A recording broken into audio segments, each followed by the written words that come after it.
Hey guys, in today's video I'm recreating a scene from the new Stranger Things Season 4 trailer. I've always been a big fan of Stranger Things, but this season looks like it is going to be absolutely incredible. Obviously I haven't watched it yet as I'm making this beforehand, and I'm releasing the video the day after it comes out. As soon as I saw the trailer with this Creel house specifically, I knew I absolutely had to recreate it. It basically looked like everything in my style. Old house, looking kind of abandoned with all kinds of junk in the attic and some amazing light rays coming in through the windows. And of course it's a little bit more on the horror side of things. I think the directors are making this season a lot more horror based and influenced, and I'm all about it. So I started off making the structure for it, and there was a number of angles and things that I had to figure out, and I did that on my iPad with my modeling app. Just sketched it all out, and then I did cut a lot of these pieces on the laser cutter since I already had the design. It made it nice and quick. I didn't have long enough pieces of foam board for some of the pieces, so I did them in two halves, but then I glued them together. As always, when I recreate something, I'm kind of doing it in my own interpretation of the scene. I'm going to stay pretty close to how it looks in the trailer, but of course I only have a couple still shots that I could grab from the trailer to even see the detail that they added, and so I'm sure things will be a little bit different than in the real show.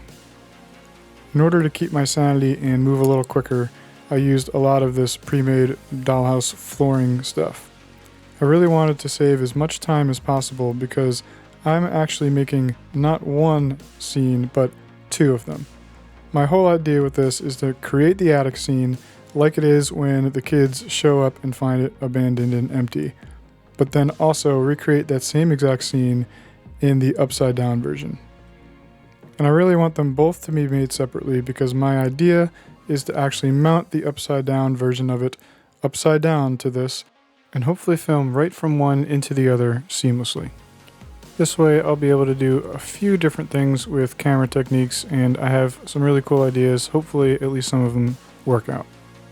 Definitely plan on making some different lighting and maybe fog effects and things in the upside down version and really make it feel like we went from real life into the dark upside down. So you can imagine there was a whole lot of things to do to make two of these. I had a whole ton of 3D printing to do for this project, especially since I had to do two scenes. Elegoo was kind enough to send me their brand new Saturn II 8K to try out, and I used it a whole ton. It feels much better build quality than some of the other printers I've used in the past, and it does come with all the accessories you'd hope, as well as an air filter kind of thing to put inside, and it is massive. The only downside that I've found so far is I think the resin smell is more apparent because it's so much bigger and there are more vent holes, but other than that, it's been a pretty solid printer. I have had a couple failures, but the prints overall have been incredible quality, and I'm sure as I dial them in even better, it's going to be a solid printer for a long time. I set the whole thing up and went through the leveling process, which is the same as pretty much all of these printers.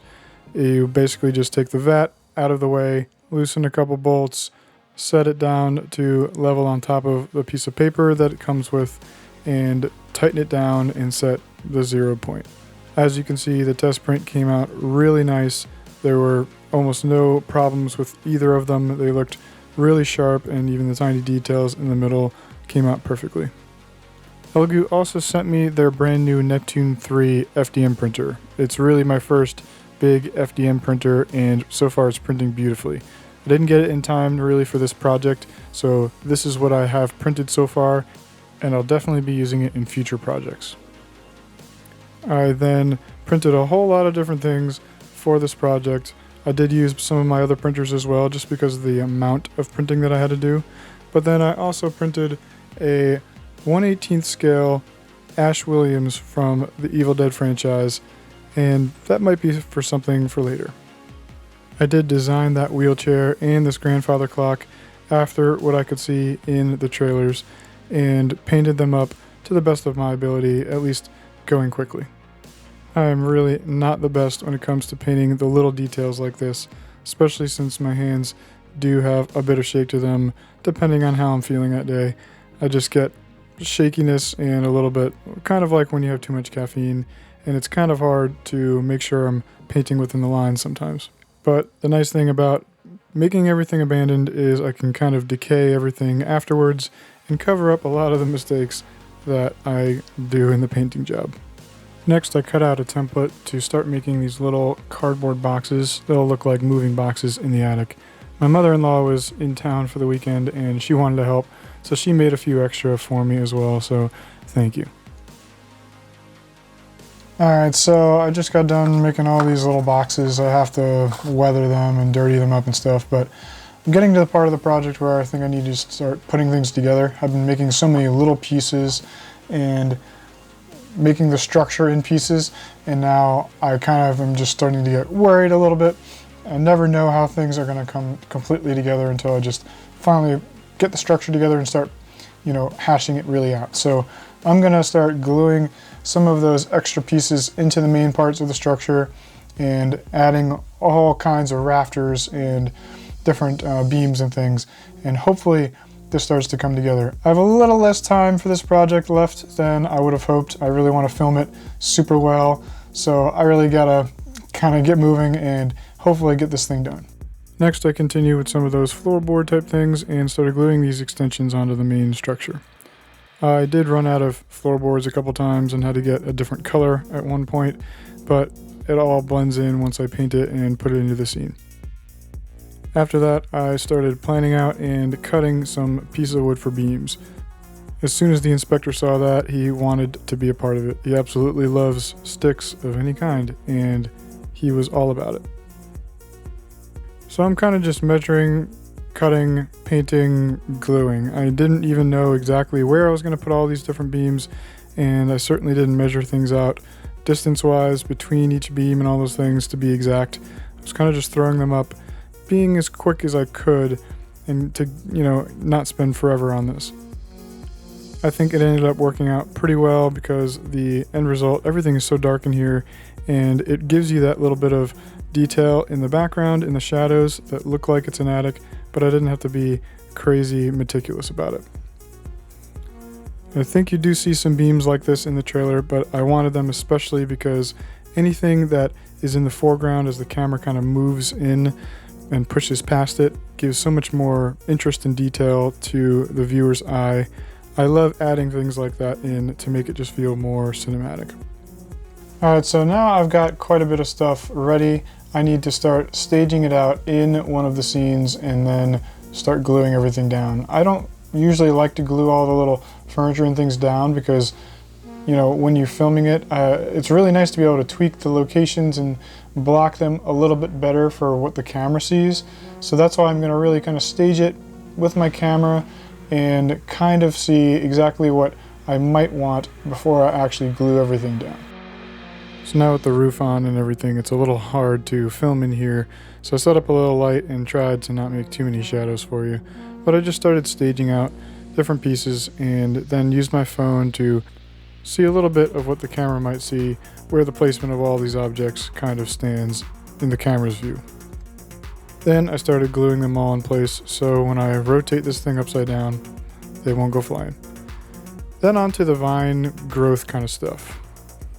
This is in the shots where they're in the upside down and it kind of grows over and around things. So I used this jute cord and dumped it into a paint and joint compound putty mixture and basically squeezed it out and then laid it around. For the last step, I'm going to try a product that I haven't used yet. It's called Spider Serum. You basically put it in an airbrush and then you can basically get cobwebs onto the surfaces that you spray on. It looks like it has really good detailed cobwebs and is perfect for the look, but I'm not sure exactly how controllable it is, so we're going to give that a shot and see how it goes.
So if you noticed, I was using a couple of these little motors to move around some of the lights in a few of the shots for the final product. And these are called RGKit Play. It's a whole system made for filmmakers, people that really want precision in being able to move things and program moves to all happen at once in their videos, and it's really interesting. They sent me a couple of their pieces to test out and show you guys on the channel. They do need to be powered, and then they create a Wi-Fi network, and you can control how everything kind of moves all from an app, and then just hit play and that whole programmed move plays out. So you'll definitely be seeing a lot more of these in future projects. I just wanted to sneak these in here and show you something else I've been playing with, and look forward to seeing more. I'll see you guys next time.